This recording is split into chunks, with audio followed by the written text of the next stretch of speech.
Good day, my dear panelists, students, and everyone who will watch this video. I am Lilibet Tisapnay from Batu District, and I will be having my online demo teaching for elementary level. The topic that I will discuss is about straight line and curved lines. It is for Mathematics 2 Grade 2 students. Allow me to start. Magandang araw mga bata! Maligayang pagbabalik! Sana ang bawat isa sa inyo ay nasa mabuting kalagayan. Ako nga pala si Binibining Lilibet Tisapnay, ang makakasama nyo sa asignaturang matematika. Bago tayo mag-umpisa sa araw na ito, inaanyayahan ko ang lahat na magsipagtayo para sa ating panalangin. Ipikit ang ating mga mata at iyuko ang ating mga ulo. Sa ngalan ng Ama, asin ng Aki, asin Espiritu Santo. Amen. Muli, magandang araw mga bata. Handa na ba ang lahat? Alam kong handang-handa na ang bawat isa sa inyo. Mayroon bang lumiban sa ating klase ngayon?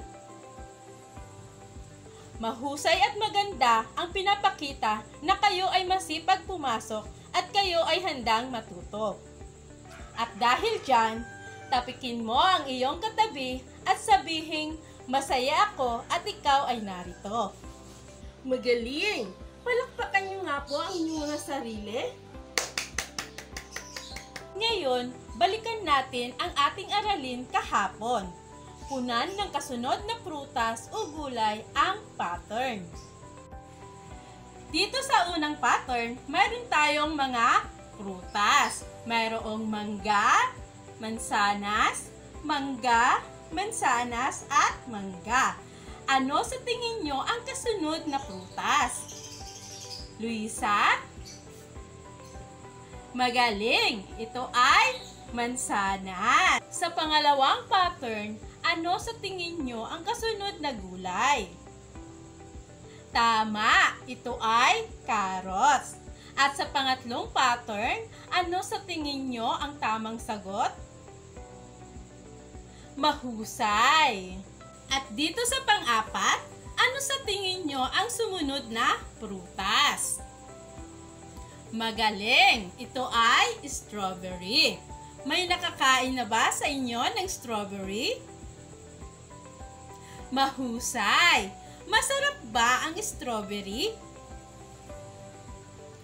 Tama! Masarap ang strawberry. At dito sa panglima, ano ang kasunod na gulay? Mahusay! Ito ay dalawang bawang.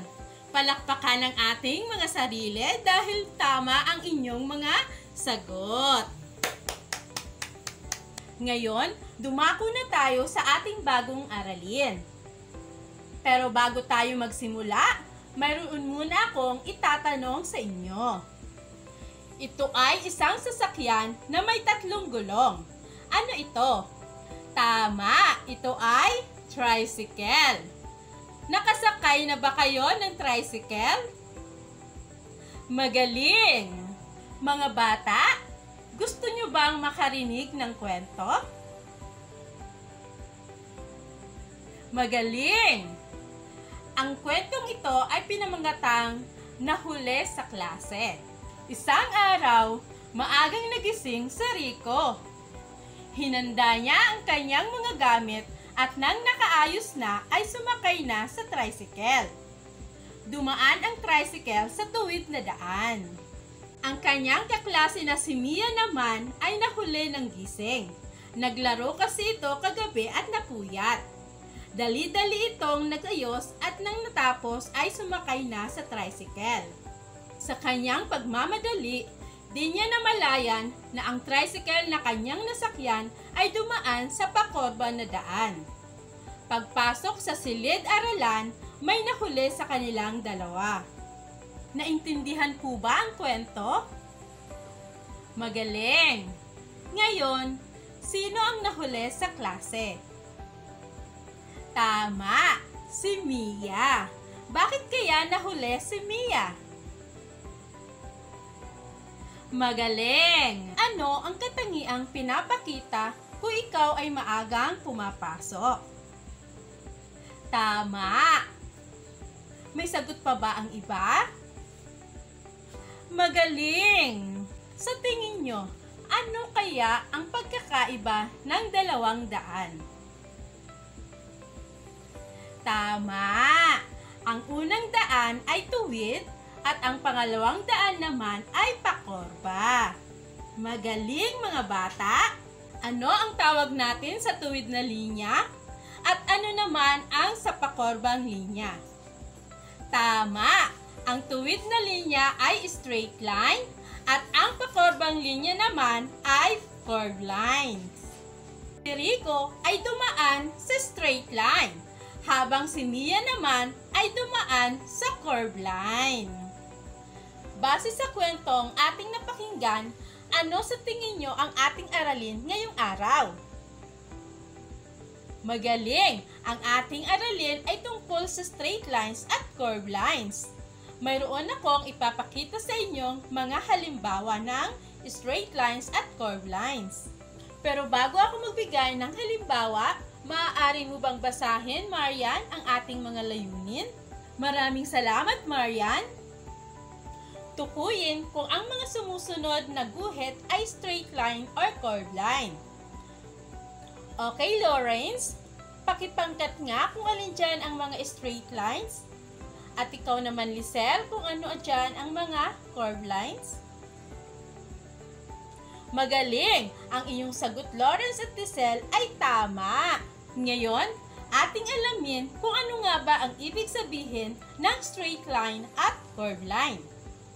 Ang straight line ay isang guhit na may isang direksyon lamang at walang liko. Halimbawa, pahiga, patayo, diretsong kaliwa, diretsong kanan, walang liko. At ang curved line naman, ito ay isang guhit na may isang direksyon, ngunit nagbabago ang hugis nito sa bawat kanto. Halimbawa, pakorba, paliko-liko, at paiba-ibang hugis nito sa bawat kanto. Naintindihan po ba mga bata? Mahusay! Ngayon, may hinanda akong picker wheel at kung sino ang matapatan nito ay sila ang sasagot kung anong uri ng linya ang mga sumusunod na larawan. Handa na ba kayo mga bata? Tara, umpisahan na natin!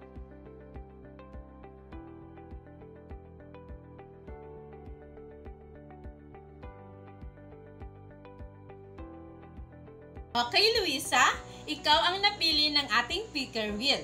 Ano sa tingin mo ang uri ng linya ng unang larawan? Magaling! Ito ay straight lines.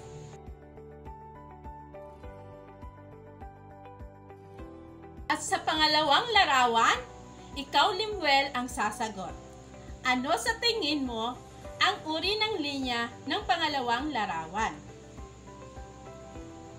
Tama! Ito ay bola, kaya ito ay curved lines. Magaling! At sa pangatlong larawan, ang napili ng ating picker wheel ay si Marian. Anong uri ng linya ito, Marian? Magaling! Ito ay curved line. Sino kaya ang pang-apat na sasagot? Tingnan natin kung sinong pipiliin ng ating picker wheel. Okay, ang pang-apat na sasagot ay si Luz. Luz, ano sa tingin mo uri ng linya ang pang-apat na larawan? Mahusay! Ito ay curved line.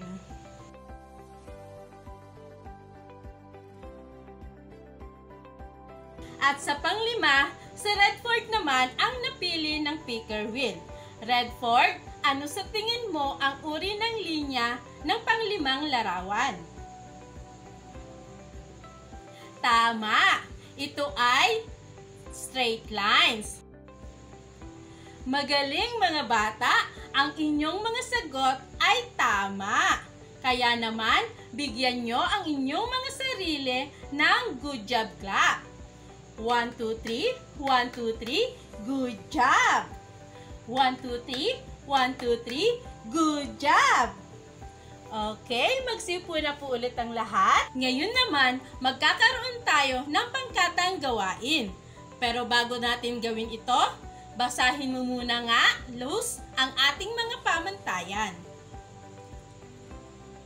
Maraming salamat, Luz. Ito ang gawain ng unang pangkat. Isulat sa tamang pangkat ang ngalan ng mga bagay na binuo gamit ang straight line at curved lines. Mayroon tayo ditong upuan, bahay, alon, bundok, puno at bakod. At sa pangalawang pangkat naman, ito ang kanilang gawain. Kopyahin ang sumusunod na linya, gumamit ng pulang Crayola sa straight line at asul na Crayola sa curved line. Gawin ito sa sagutang papel. Maliwanag ba mga bata? Handa na ba kayo? Mayroon kayong 10 minuto para gawin ang inyong mga gawain. Okay, unang pangkat, maaari nang ipaliwanag ng inyong leader ang inyong mga sagot sa gawain. Magaling! Ang sagot ng unang pangkat ay lahat tama. Bigyan nga natin ng good job clap ang unang pangkat. 1, 2, 3, 1, 2, 3, good job! 1, 2, 3, 1, 2, 3, good job! Yun naman, pangalawang pangkat, maaari nyo nang ipaliwanag sa amin ang inyong ginawa.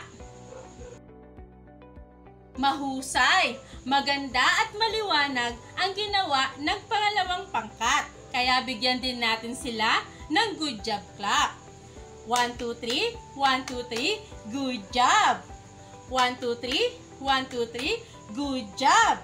Okay, maaari na pong umupo ang lahat. Ihanda ang inyong show me board. Tukuyin kung ito ay straight line o curved line. Isulat ang SL kung ito ay straight line at CL naman kung ito ay curved line. Maliwanag mga bata? Magaling! Tingnan na nga natin kung tama ang inyong mga sagot. Sa una, SL, pangalawa, CL, pangatlo, SL, pang-apat, CL, at ang panglima ay CL. Magaling! Sa aking nakikita, halos lahat sa inyo ay nakasagot ng tama. Lakpakan nyo nga ang inyong mga sarili. Ngayon, sa ating ginawang gawain, sino ang nakasunod at nakasagot ng tama? Itaas nga ang mga kamay. Galing! Marami kayong nakasunod at nakasagot ng tama. Ano ang dahilan kung bakit tama ang inyong sagot? Magaling! Dahil sa pagsunod ng panuto at nakinig ng mabuti. Sa ginawa ninyong pangkatang gawain kanina, ano ang mga dahilan at naging maayos ang gawain? Magbigay nga kayo ng isang dahilan. Luz? Pagkakaisa. Mayroon pa po bang ibang dahilan? Luisa? Pagtutulungan. Magaling! Kung kayo ay may nakitang nagtutulungan, ano ang mararamdaman ninyo? Marian? Masaya! Tama! Paano mo naman may papakita ang iyong pagtulong? Lisel? Mahusay! Bakit kailangan nating maging matulungin? Okay, Limuel? Tama! Para mapabilis ang pagsagot sa gawain. Magaling mga bata! Mukhang natutunan nyo agad ang ating aralin ngayong araw na ito. Maaari po bang tumayo ang lahat para ating awitin ang uri ng lines sa tono ng watermelon? Sabay-sabay nating awitin ang uri ng lines gamit ang tono ng watermelon. Straight lines ay tuwid na linya. Urito ng linya, straight lines. Curve lines, makurba na linya. Uri din ng linya, curve lines. Mahusay mga bata, ang gaganda ng inyong mga boses. Ngayon, maaari na po kayong bumalik sa inyong mga upuan. Ngayon mga bata, may tanong pa ba tungkol sa straight lines at curved lines? Kung wala na, maaari po ba kumuha kayo ng isang malinis na papel at tukuyin kung anong uri ng lines ang nasa numero. Isulat ang SL kung ito ay straight line at CL naman kung ito ay curved line. Naintindihan po ba? Kung naintindihan nga ng lahat, ano nga po ulit ang isusulat natin kung ito ay straight line? Tama! Ang isusulat ay SL. At ano naman pag ito ay curved lines? Magaling! Ito ay CL. Maaari na pong mag-umpisa ang lahat. Mayroon kayong 5 minuto para sumagot sa 5 tanong. Maaari na po kayong magpalitan ng inyong mga papel. Tingnan natin kung ang inyong mga sagot ay tama. Sa una, SL. Pangalawa, CL. Pangatlo, SL. Pang-apat, CL. At ang pang-5 ay SL.